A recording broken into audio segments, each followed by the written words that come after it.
All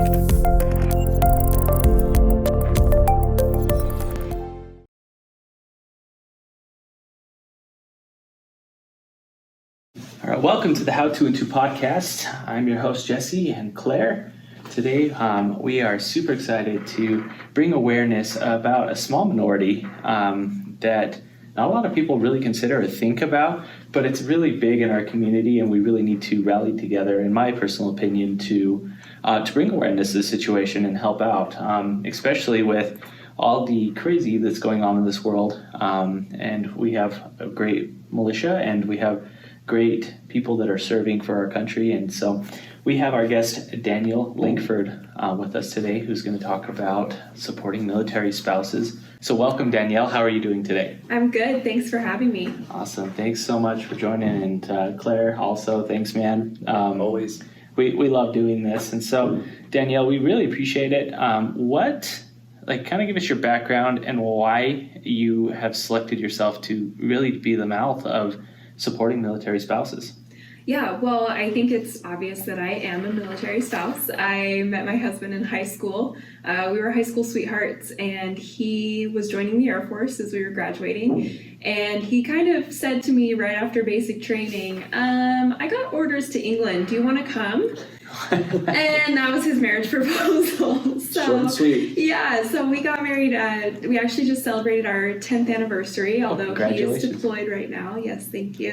Yeah. So that was fun to figure out how to celebrate. But I also professionally, I work in the nonprofit sector. I do fundraising for a children's grief support center here in Salt Lake City. And so my military spouse experience and my job experience are just such huge parts of my identity. And I think a lot of people don't realize there are challenges to being both of those things, both a military spouse and someone with career ambitions. Interesting. So can you elaborate? What are some of the challenges that a military spouse goes through? Yeah, so I think one that people are really familiar with is moving. We move every 2 to 4 years, depending on our spouse's career, whether they're enlisted or commissioned. Sometimes we get to stay longer. We've been here in Utah for almost 6 years, actually. Oh, wow. But we're frequently moving around. So that's one challenge, to kind of keeping a career, not just keeping one, but keeping it progressing and moving forward, right? Another challenge is that our spouses, just the nature of their jobs, they have odd schedules. My husband's gone on a 6-month deployment right now. People are trying to balance being the person at home that's responsible for literally everything, and doing that around a weird schedule while also keeping a job. Right, well, throw in kids, as well as if, in-laws, managing those relationships and all sorts of other stuff. And I know that some spouses have roles on the military base, right, that they have to fulfill. So it's, like I said when in the intro here, when we decided to bring you onto the show, we had no idea, it was almost like an aha moment. You didn't really, that makes sense. Like military spouses, how, as far as going out there and fulfilling some sort of employment or whatever the goals are, even starting their own business, that's pretty challenging to know that you're only going to be there for 3 years. Right.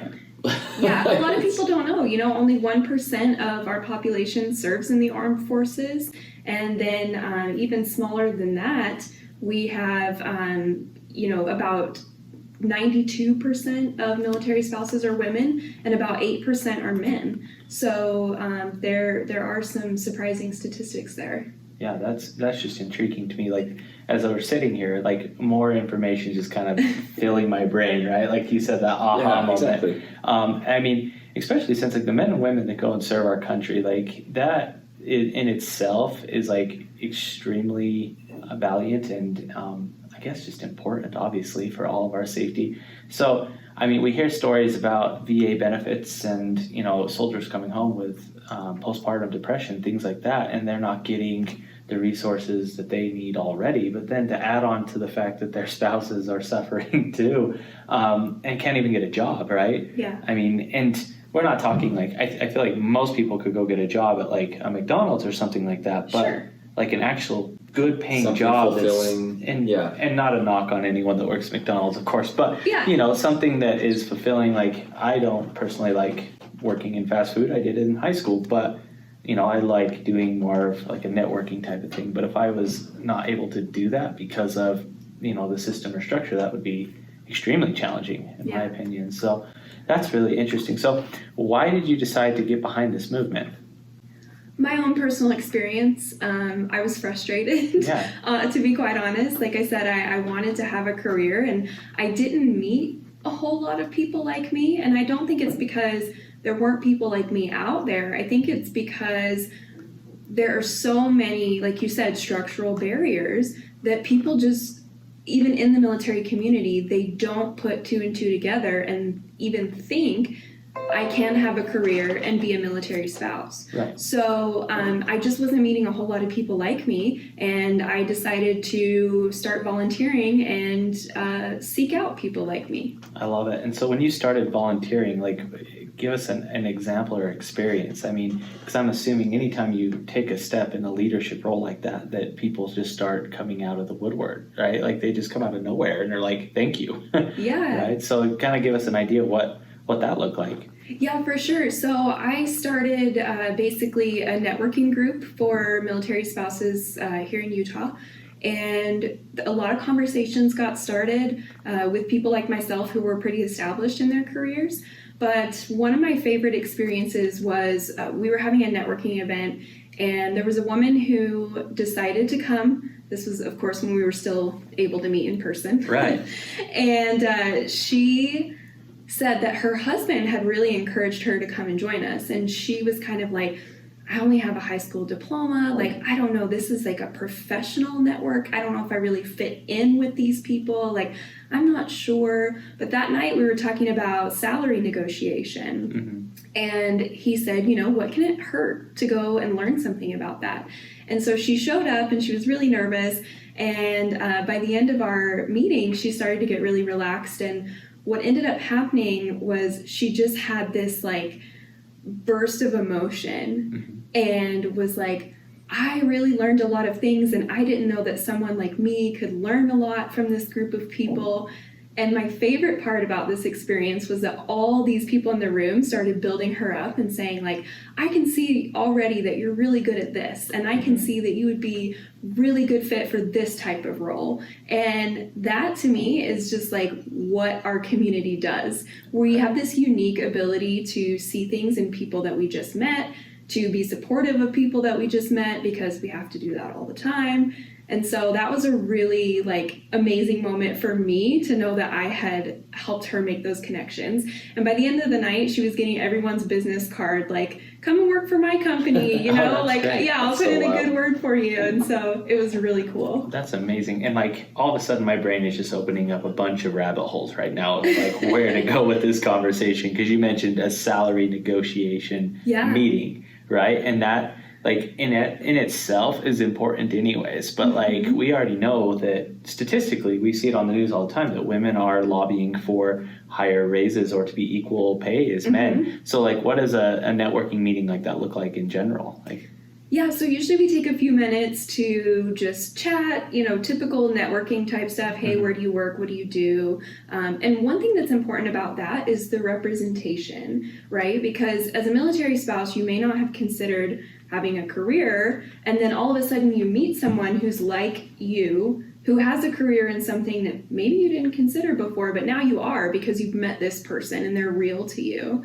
But we also try to throw in some professional development. So we encourage guest speakers to come. Sometimes they're military affiliated, sometimes they're just people in the community, and they teach us something that we can use for our job search or our career progression. Very cool. So I have a personal question. How many jobs did it take that you applied for until you got the job that you have now? Oh my gosh, so many.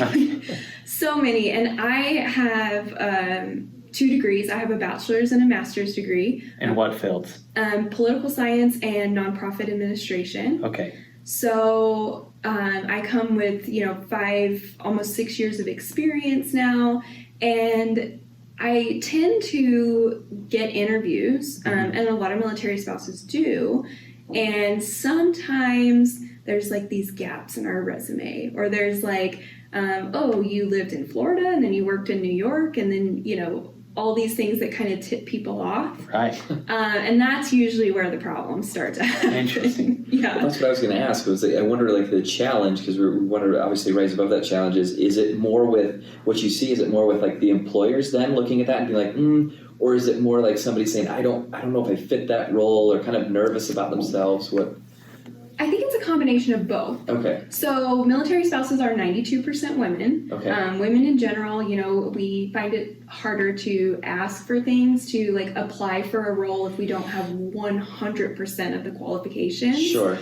And military spouses too, because we have all these bad experiences and then we're like, oh gosh, I have to do that again. But I think, you know, it's a big part on the employers as well. It's the hesitancy in hiring. It's not understanding what the military lifestyle is, and that there are small accommodations that they can make to really tap into this really talented and diverse talent pool. You know, I think like it gets back to that old, like, we want to feel comfortable and just have like that stability. That's human nature in general. Yeah. So like, I can see where someone would be coming from is like, do I really want to hire someone that has been around the States that could ultimately end up leaving tomorrow? Yeah. Right? Because of deployment. And we have just enough information about what our military does, but not enough to actually fully understand, because that kind of stuff's not taught in the educational system. So Right. I could see where there's some hesitation for sure.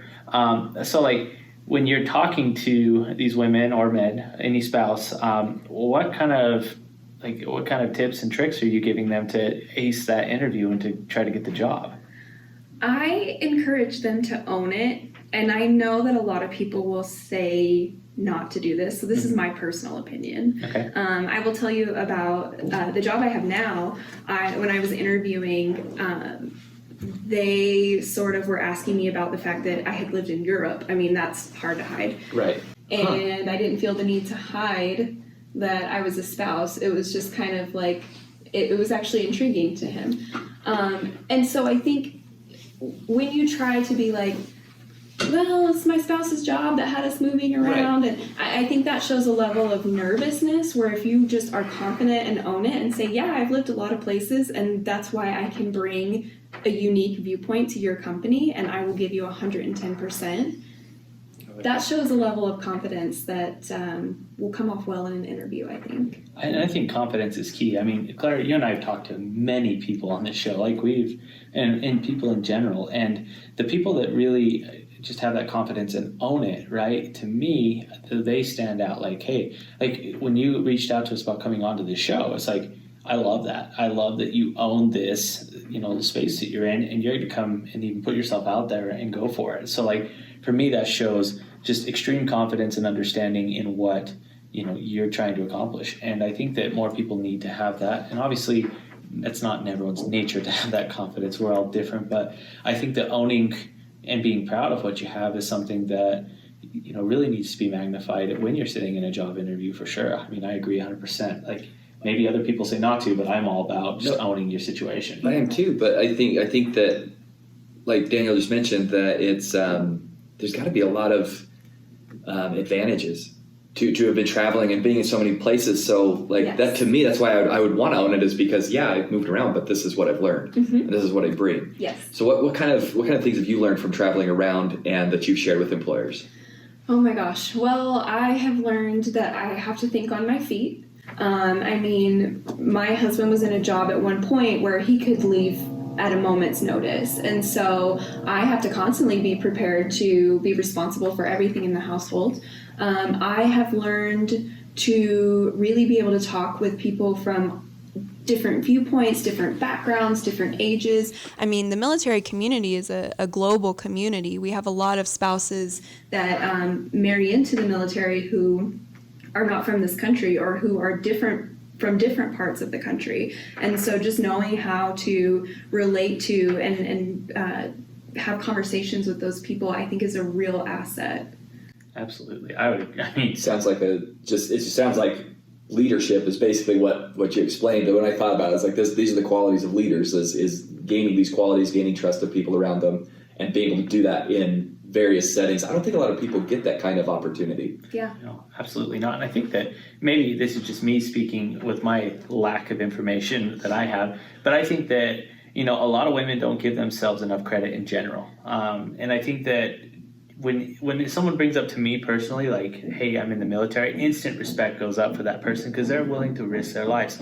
Now add into another mix someone that is married and doesn't know if their husband or spouse can come home that day. Like, that's even more respect. So I think that people already have instant respect when they see military or understand that on a resume, but I think that it's that confidence factor that you're talking about that could really magnify and help spouses to land that job. Because I'm like, hey, military, you're hired, because I know how the structure and the discipline, and I think that it's just showing that, right? Showing that person that you have those traits and qualities and you are a leader. I like I said, I have limited knowledge on this, but that's just what I'm seeing and understand. And I'm so glad that you brought that up, because a lot of companies do have veteran hiring initiatives, and we've done so much to advance veteran unemployment, but the spouses are still 24% chronically unemployed, and that was before coronavirus. So it's really, the companies that are hiring can do a lot here to make a difference on this issue. Yeah, absolutely. I think of someone we had on our show earlier. She's 18 years old and goes out and does this entrepreneur. She just steps right feet to the fire. And where I'm going with this is just like, sometimes you just got to take that leap of faith too. Like, I'm assuming that anyone could go get a job at like JetBlue and work remotely or do some of these remote jobs, but maybe that's not what they're satisfied with, and they want something a little bit more, like fit their style. Maybe they want to do something like, in your case, serving in nonprofits. Like, and so being assertive and just taking that leap of faith, I think sometimes is just what holds people back in general. Not only military spouses, but like, the general population. So yeah, that's interesting. 24%. Wow, that's a high number. So for you, like, what advice would you give for these military spouses that maybe? I think a lot of us are very critical of ourselves. I think we're our own worst judge, right? And so I keep reflecting on that example that you gave of the individual that just felt like they couldn't apply for it. So they didn't match exactly, right? But what advice would you give those people? And then what advice would you give to employers to hiring these people? Like, what do you think you would say to them? Yeah, that's a great question. So I think for those who are applying for the job, like I said, have that confidence in who you are. You can't change who you are. And honestly, I tell spouses all the time, if they don't want to hire you because of who you are as a military spouse and all the things you bring, do you really want to work for that company anyway? Exactly. And so just have that confidence in who you are and go for it. You never know when that opportunity might come up. The role that I'm in now, I thought for sure there was no way I was going to get this job. And, I had 2 or 3 interviews and I still was nervous that it wasn't going to work out. So just try. The worst they can say is no. And then on the employer side, I would encourage them to get to know some people in the community, ask what is needed. And a lot of us are working remotely right now. A lot of us are working flexibly. And so is that something that you can carry into the future and actively try and bring military spouses into your company, knowing that they need a little more flexibility? Yeah. I was actually going to ask that. Was like with COVID, have you seen like a turn with people being able to like do Zoom meetings like everybody else is already doing, right? Yeah. I think if nothing else comes out of this pandemic, I really hope that we change the way we think about work, because a lot of companies have said, you know what, our employees are going to work remotely for the next year. Wow. And they're realizing that people can still be productive and get things done. So I hope that will carry through. And I mean, even before the pandemic, if you hire someone, especially if they're entry level, do you really know how long they're going to be around anyway? I was going to say the turnover rate's got to be the same, if not worse, anyway. Yeah, right? Absolutely.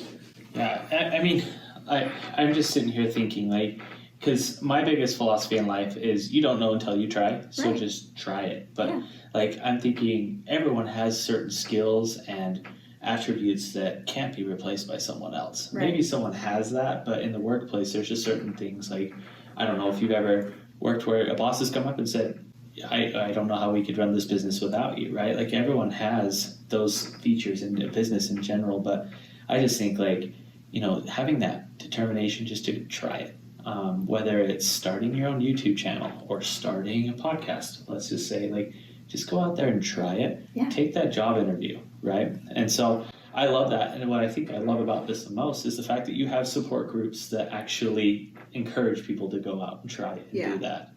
So that's awesome. Well, Danielle, we are going to kind of shift over and ask the infamous how to and to question. And I feel like we could probably go on this show for even, longer than what we have planned today. But the question we're going to ask you is, as a community, our how to and to 2 minutes, just kind of the rules of this show, not rules, but, guidelines, I guess.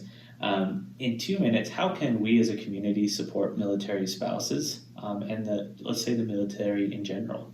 Okay, I'll try to keep it to 2 minutes. Take your time. It's a big issue. Yeah. So for those of you in the community who are doing any sort of hiring, military spouses need a little more flexibility. They need sometimes remote work depending on their situation and what they want to do.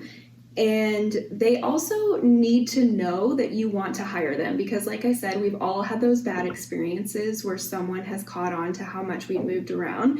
And so I would say to those who are hiring, you need to think about how you can bring military spouses into the fold and make those small accommodations with flexibility and potentially remote or part-time remote work. You should talk to the family readiness group at a base near you. If you have a base near you, they will know how to get you in front of the military spouses who are looking for employment. And the best thing you can do is hire a spouse. I mean, if you hire one, you will eventually start to hear from them the things that they need in order to be successful. And then, for entrepreneurs, you can be a huge help to this community because a lot of us do become entrepreneurs because moving our own business around is actually easier than having a paycheck coming every 2 weeks. And so you can serve as a mentor. I would be glad to connect you to the folks at Hill Air Force Base if you're interested in doing that. If you do work a 9-to-5 job and you want to be a mentor to someone who's just starting out in a career field, that's really helpful as well. I mean, you don't have to go out there and start hiring 100 people right now. You can start with one. You can start by serving as a mentor. And then for the military family community in general, I would just say, get to know us. Connect with us on social media, get to know us through different ways that you can serve, different nonprofits and things like that. We do want to be part of our local communities for the time that we're here. And so I would just encourage you to seek out opportunities to be able to have conversations with us and get to know us. And you'll start to learn some of these things. Absolutely. You hit the nail on the head, I think, with the sense of community, right? Like whether you're here for 6 months or for 6 years, like everyone needs a sense of having a community and a place where they fit in that they can call home. Yeah. Even if it's temporary housing. Like I tell my friends this all the time. My wife and I, we have a real estate company here in Utah and out in Tennessee. And for the last 6 months, we just recently came back, but for 6 months we're living in an apartment. And it also happened to be the time that coronavirus hit. So we went from, okay, we have a database out there, but we're starting this new company. Plus, we have our database here of people that we work with, our clientele. But the hardest part was the fact that you took away all the community when we're out there. It was apartment and work, and that was it. There was no gym. There was no going out and going to dinner with friends or, hanging out your local church groups or for some going to the bars. Like there was nothing. Yeah. And the busiest street in Nashville, Broadway, was completely closed, which was just mind-boggling to me because every time we go there, it's like floodgates of people. And so, I think that the sense of having that community and supporting people, even if it's not within work in general, like providing jobs, but allowing to get to know people in the military. I think that, like I said, sometimes we're just like, well, you're in Hill Air Force Base, and if you live on station, I don't know if they do at this particular one, but if you live on site, I can't really get in to get to know you unless it's, through other means, like if you step out of the base and go do this kind of stuff. But I think that we all need to be out of our comfort zone a little bit and be willing to try. What and I'm just kind of thinking about this with your networking meeting that you have. Yeah. How could we that aren't in the military like maybe be around some of like the network meetings and stuff that you guys have, so that we kind of know everybody that's in the military within around us. Is there any way for us to do that? Yeah, get in touch with me. I love to bring in guest speakers just to talk about the field that they're in or some sort of expertise that they have. So, I mean, come and share with us what you're good at. Oh. Shoot, Awesome. I would love that. I'd love that too. I think in Claire's situation as a mortgage lender, like there would be people that would be phenomenal at doing that. Plus I'm not taking away from your job by any stretch, but I mean, we do some things. You do have flexibility to work from home or from an office. So my neighbor yesterday's he was a Marine, and we went through refinance house yesterday. So yeah, I mean, going on right now. Right.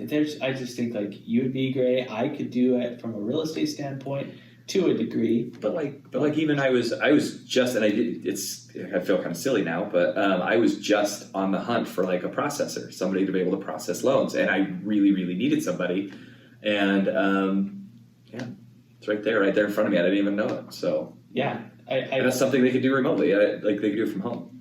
I don't know. I know a gal. Shout out to Haley Olson with Stork Feathers. She makes baby clothes.